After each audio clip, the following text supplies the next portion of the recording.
I really wish this video was about like the cool injury I got while base jumping, or how I broke my foot water skiing, or something cool. No, these are all just stupid injuries by an idiot girl.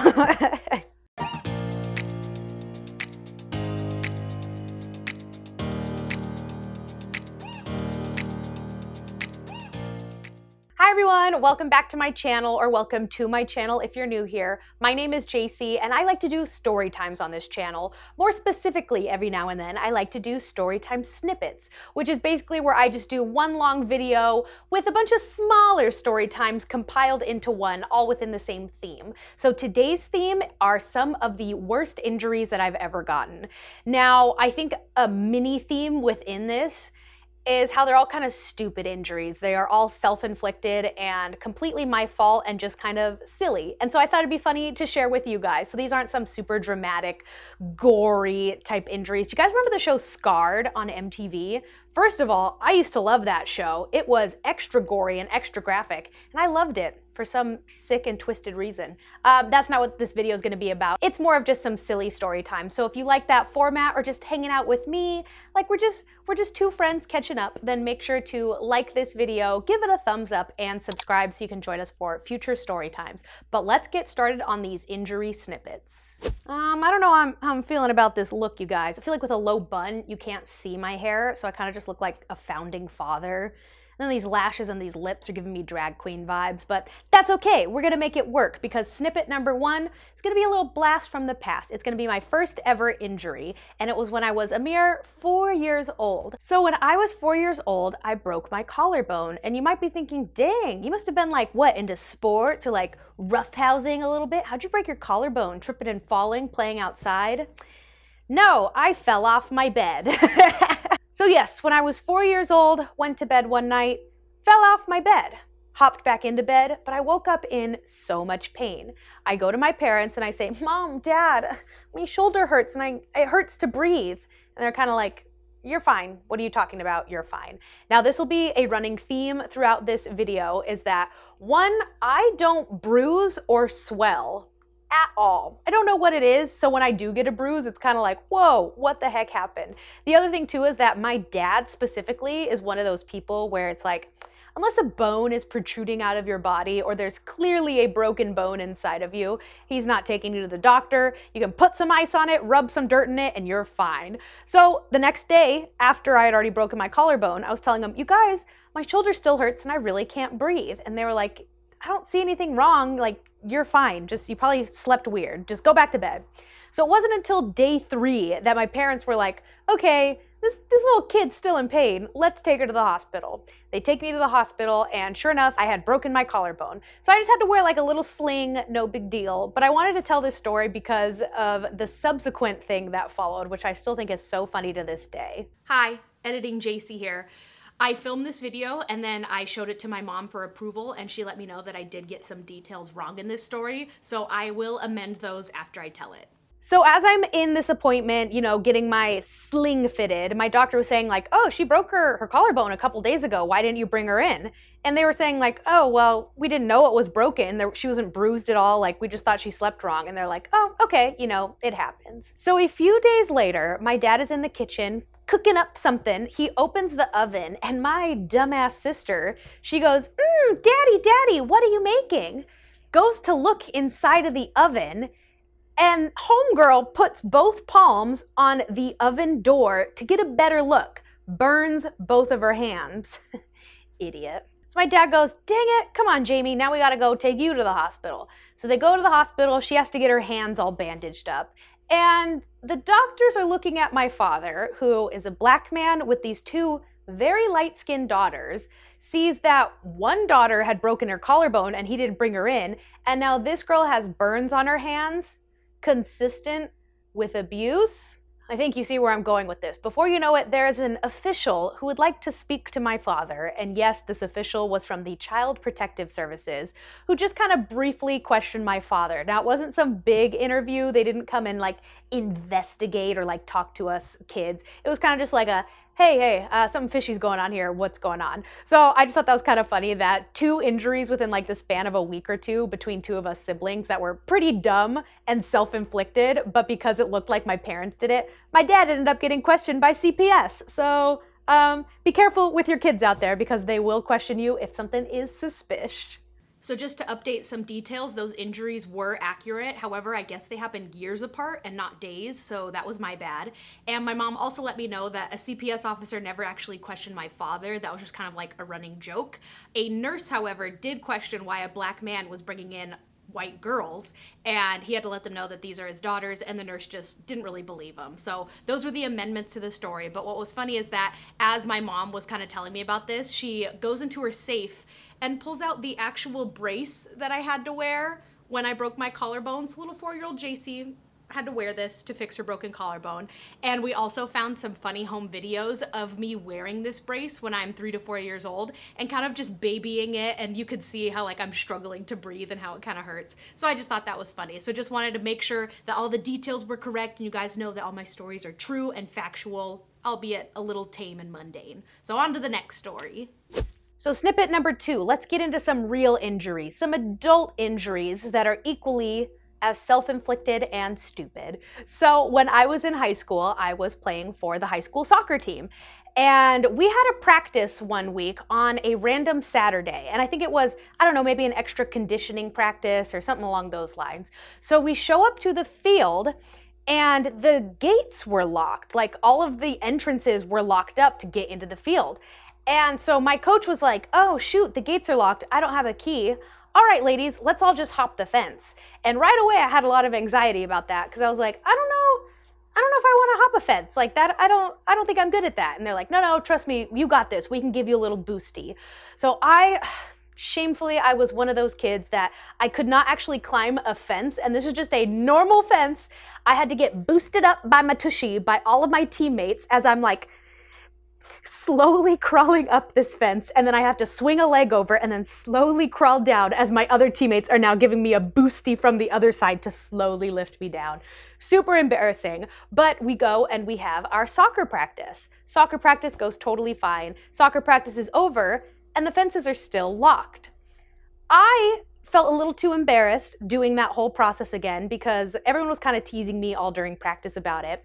And so I kind of went and did a little loop around the stadium, around the track to see if there was an easier fence I could hop over. So I see a way shorter fence, like something I wouldn't even need to like hop down from. I literally just needed to climb like 4 feet off of the ground and then hop over it. The problem was that the other side was kind of a hill, but it was grassy. And I was like, that looks like a soft landing, not hard concrete that I would have to sludge my whole body over.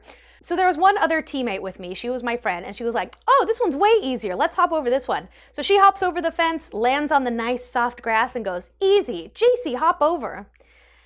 So I take my time climbing up the whole 3 feet that I needed to, swing my leg over, and instead of descending down the fence, kind of like rock climbing style, I, big brain move, decide to jump onto the grass.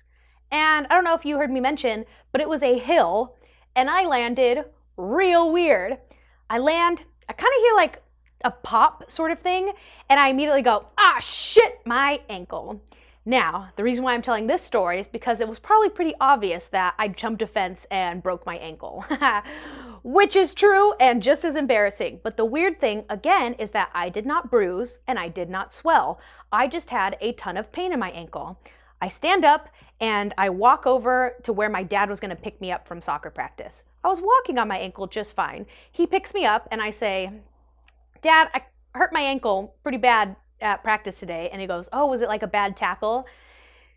No, I just jumped a fence. And he's like, why are you jumping a fence? And I was like, well, coach made us, like the fences were locked. I didn't know what else to do. And he's like, oh, okay.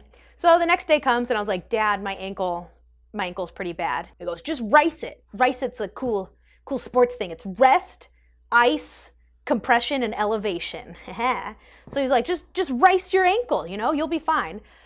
A week goes by and I'm like, I can walk on my ankle. It's not bruised, it's not swollen, but it still really hurts. I had to take the week off of soccer practice and I was just feeling like I had a bum ankle. So what I did was I would go to the student trainer's office and I would get the crap taped out of my ankle. So they basically just made sure there was no mobility in my ankle. It was just almost like a paper mache around the whole bottom half of my leg. And that was the only thing to make my ankle feel better.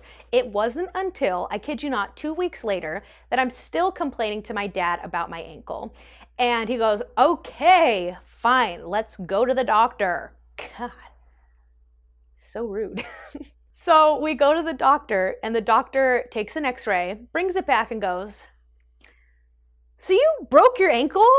But it's already in the process of healing, so there's not much we can do about it. And I was like, what? Basically, I had fractured and like chipped off a part of my bone. I don't know if I chipped off something or if I cracked the bone.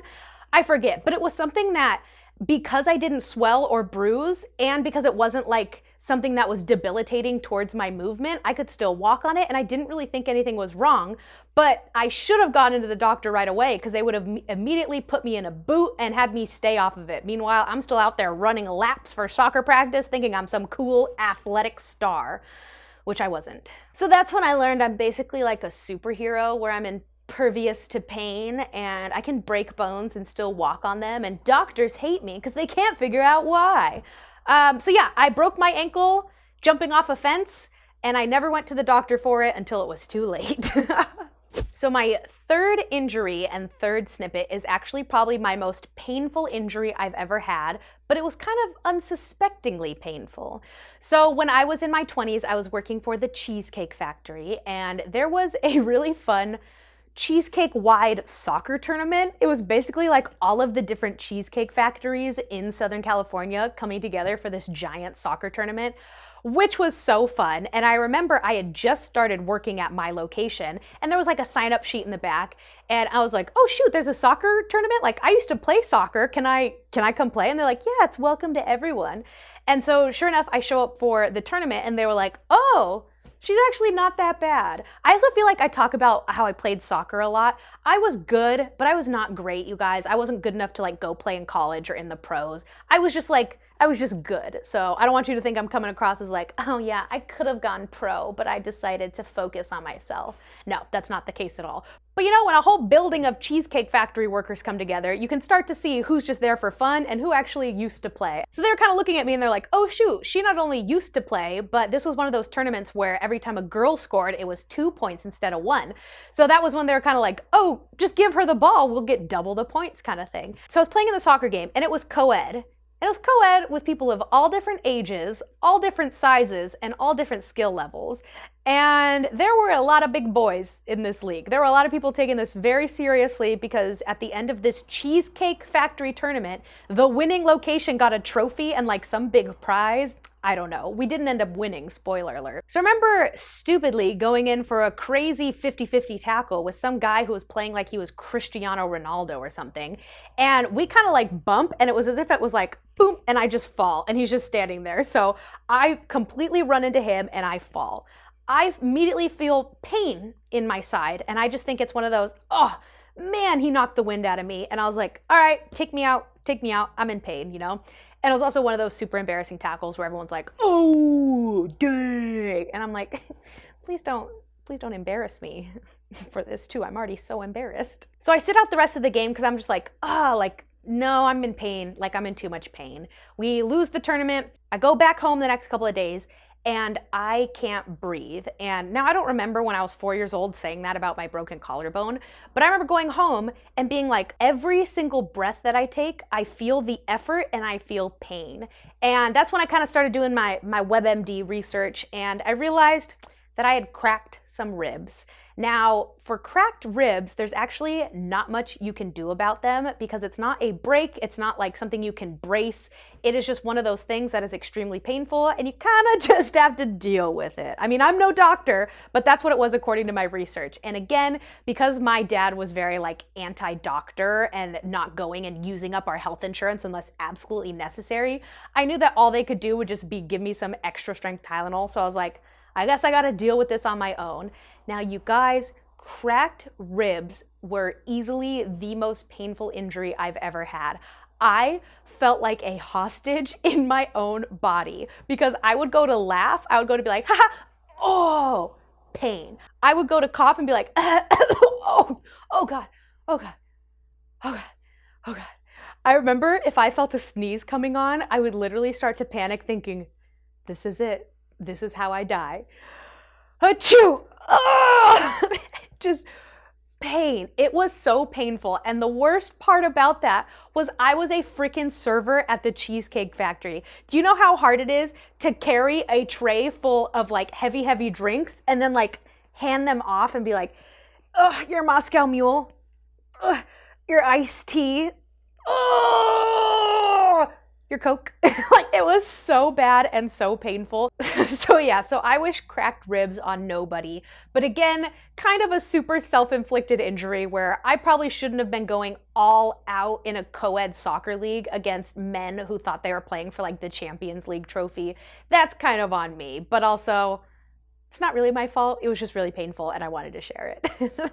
So snippet number 4, let's fast forward a few more years, and last one, I promise, but it is another soccer-related injury. I guess sports are dangerous. That could be the overall message with this video. But a few years later, I was retired from the game. I was like, I'm never gonna put on a pair of cleats again. And then I was like, ah, dang it, I kind of miss soccer. And I ended up joining an indoor league for women.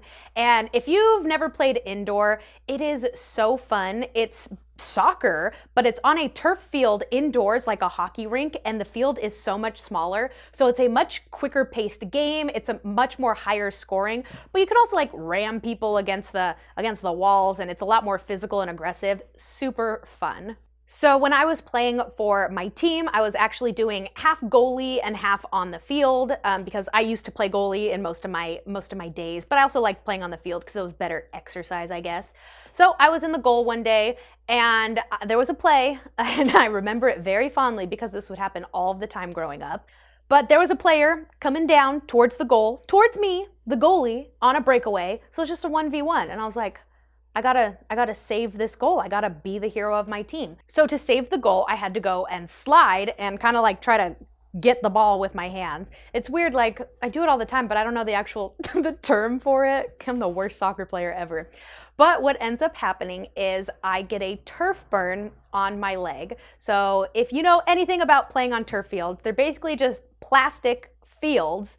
And if you slide on them, it's a huge friction burn. And I grew up getting these all the time playing on turf burns. I have never in my life gotten one this bad. I think it was a combination of just how quickly and aggressively I did slide, as well as the length, that pretty much half of the skin on my thigh just got completely removed. Now I will show a photo here. Avert your eyes if you don't want to see it, because it's pretty bad. Not too bad, again, not like super gruesome, but I did want to show my receipts. So the reason I'm telling this story is because of the idiot part that I am, because again, these are all story times of how I'm stupid. So I had this turf burn, and I hadn't had one in like 10 years, you know, not one to this extent. I had to go to work the next day. So I knew that these kind of turf burns, they get pussy, like, sorry, but they get really pussy. And I was like, I know if I wear pants, it's gonna soak through the pants and you're just gonna see a big wet patch on my thigh, and that's not very attractive in the workplace. So what I did is I took an ace bandage and I was like, all right, I'm just gonna wrap it up so that way if it starts to ooze, it'll ooze onto the ace bandage. Really gross, I know. So I go to work and I'm like, okay, feeling fine, you know, and it's an open wound, so it's painful and it hurts, but there's not much you can do about it, you know. It's not like Tylenol can go and ease the pain. It's just one of those things you have to deal with. So I go to work, I come back, and I go to unwrap the ace bandage, and because it's an open wound and there's no skin and your body is trying to heal the skin, my new skin had started to grow back onto the ace bandage because that's what it was attached to. So essentially, as I was trying to rip off this ace bandage, I had to rip off a new layer of skin that my body was trying to form. It was so painful and so gross, you guys. So it was like ripping off a Band-Aid of your own flesh. Disgusting. Sorry. And I just felt so stupid because I was like, wow, so I have to again suffer the consequences of my own actions and start fresh with this new flesh wound. Disgusting. But I still had work the next day. I couldn't ooze through my pants. So what I did for day 2 was I wore this really baggy pair of pants, very, very baggy around the thighs. And I just kind of like kept my hands in my pockets and just held my pockets open to try to like keep the fabric from touching my leg. But at the same time, I still needed to be covered for work. But because of where my turf burn was, it was like I was still sitting on it all day, and it was just still kind of like growing back onto my pants, that every time I got up, I would have to pull it away from my flesh because it would just get like stuck to it. Ah, it's so gross.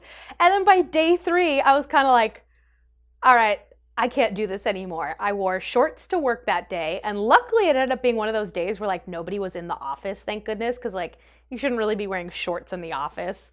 And I kind of just put like plastic down on my chair so that way I wouldn't like get stuck to anything, and I was able to let the wound heal a lot better. But again, these kind of burns, they get super, super oozy and pussy, so it was like a wet wound for, I kid you not, a week before it actually started to scab and heal, and then I could wear pants again.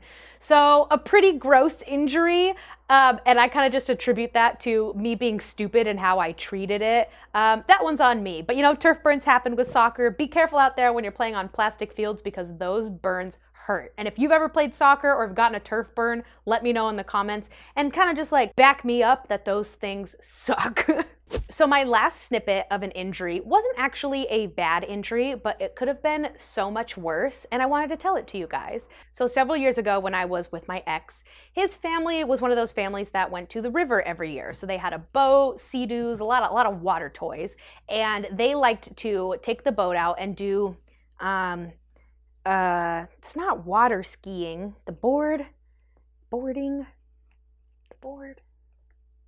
wakeboarding. Oh my God, I had to pause the video and look up what I was trying to talk about. Wakeboarding. So, you know, it's where they throw you a rope with a handle and then you basically have like a snowboard attached to your feet, but you just go up and down the waves and you wakeboard. I could never get up on the wakeboard every year. I tried every time, and then I would just give up after about 10 attempts because I would just be so ashamed of my lack of upper body strength. But all of the boys of the group liked to wakeboard, so I would kind of get assigned the role of being the rope girl. Woohoo! So with being the rope girl, basically the rope is attached to a hook onto the boat, and you just throw it out to the wakeboarder. They wakeboard for a little bit, and then once they fall, you have to reel back in the rope because it could get like sucked up into the propellers or into the jets of the boat. So you gotta quickly like bring it back up because you can't just be dragging it around the lake. And then once you catch back up to the wakeboarder, you throw it out to them again. So we were doing this, we do this every year, no big deal. So now that the wakeboarder is ready to go, what usually happens is you throw them the rope, the boat slowly starts driving away, but as soon as the rope gets taut, the boat has to take off because there has to be enough oomph to get the wakeboarder out of the water, and then the boat can kind of cruise. So there's that like little bit of like going slowly, and then they kind of have to like clutch it and then get going. So repeat the process. The wakeboarder comes, I'm rope girl, I got my rope, got it all wrapped up. I throw the rope to them, and there was a little part, it was this hand, a little part of the rope wraps around my hand, and I'm kind of quickly trying to get it off because I know that that rope is about to go taut, and then the boat takes off. So I know, I literally have, and I kid you not, you guys, this is literally 5 seconds that felt like a minute to me because I immediately panic knowing what could happen. I have to kind of quickly try to get off the rope, but it's getting tighter and tighter that I have to pull it off.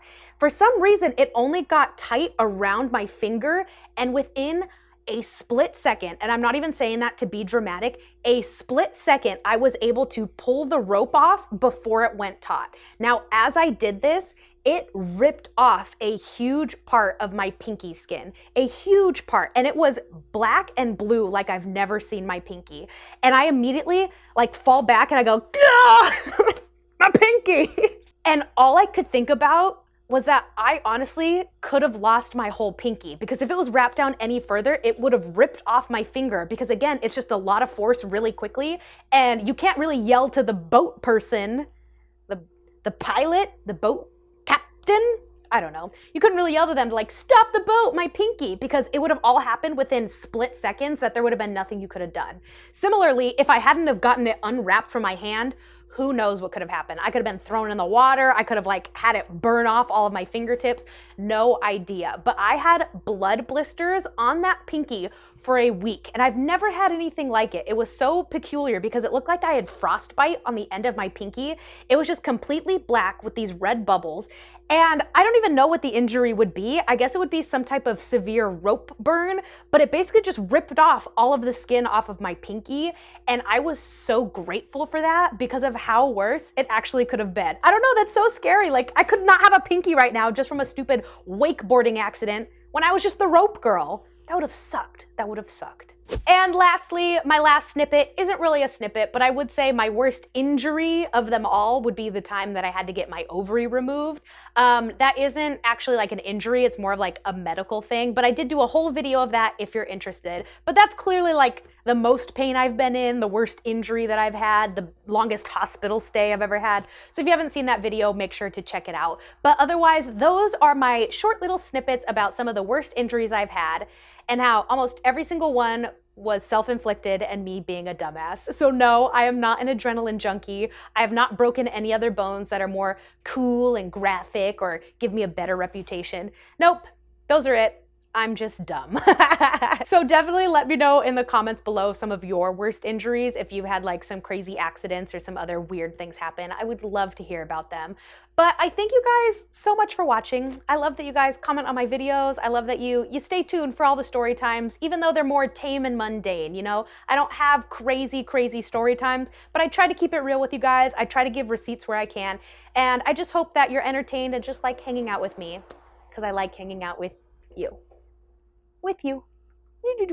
Boop. But I will see you guys. Damn it. But I will see you guys in my next story time. Toodles! Oh, I also forgot to mention that I'm having leg surgery soon. Because I can't stand you bitches that aren't subscribed. Subscribe, please.